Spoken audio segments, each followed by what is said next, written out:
இந்தியாவில் இன்றைக்கு ஒரே வெறுப்பு பேச்சு, வெறுப்பு. மோடியினுடைய பேச்சில் என்ன இருக்கு? பீகார்ல இருந்து தமிழ்நாட்டுக்கு வந்திருக்கிற மக்கள் தமிழகத்திலே கொடுமைப்படுத்தப்படுகிறார்கள் அப்படின்னு பேசுறாங்க.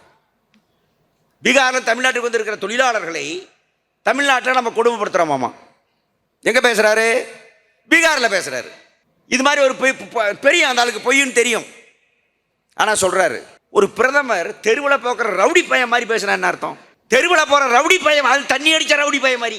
அது ஒரு கேடுகட்ட மனிதன் இன்றைக்கு பிரதமராக வந்திருக்கிறார் என்பதற்கு இந்த நாடு வெக்கப்பட வேண்டும், நாம் வெட்கப்பட வேண்டும். எப்படியா நீ அப்படி பிரித்து பேசுவ? நீ என்ன ஆதாரம்? இப்போ நாங்கள் எங்கள் தெருவில் பீகார்லேருந்து இது உத்தரப்பிரதேசிலேருந்து வந்திருக்கிற பானிபூரி ஆள் இருக்காங்க. நான் கொஞ்சம் போய் 1-2 பானிபூரி திம்போம்.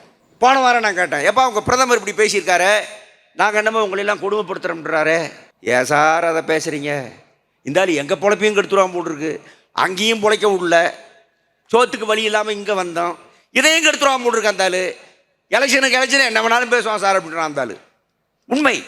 நிறைய சோசியல் மீடியா வந்தாச்சு, பல பேருடைய பேட்டி தினத்தந்தியில். அக்கிரமம் பண்ணுறான், அநியாயம் பண்ணுறான். இது வெறுப்பு இல்லையா? அது தமிழ்நாட்டின் மீது இருக்கிற உன்னுடைய வெறுப்பு. தமிழ்நாட்டில் நீ வெற்றி பெற முடியவில்லை என்பதால் உனக்கு வருகிற வெறுப்பு. வெற்றியை அடைய முயற்சி செய், ஆனால் இன்னொருக்கு எதிராக. அதாவது வெறுப்பு வெறுப்பு வெறுப்பு, அதுதான் இன்றைக்கு அவருடைய அரசியலாகவே இருக்கிறது. இந்த இந்த இந்த நிலையில் இந்த நாட்டை எப்படி காப்பாற்றுறது? ஆனால் பெரிய தேசியவாதி, தேசமே அவங்களுக்கு தான். இவனை மாதிரி போலி தேசியவாதி யாரும் கிடையாது. தேசியம் என்கிற பெயரால் தொழிலாளி வர்க்கம் எப்போதும் ஏமாற்றப்படக்கூடாது. ஞாபகம் வச்சுக்கோங்க.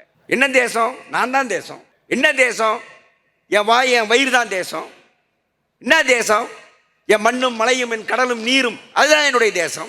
இந்த தேசத்திற்கு சுத்தி இருக்கிற எல்லோரும், நம்முடைய தேசத்தை சுற்றி அண்டை நாடுகள் இருக்கின்றன. இந்த அண்டை நாடுகளோடு எவ்வளவு பேரோட உனக்கு நட்பு இருக்கிறது? எவ்வளவு பேரோட உன்னால ஏதாவது வியாபாரம் பண்ண முடியும்? அண்டை நாடு முழுவதும் சண்டை நாடு.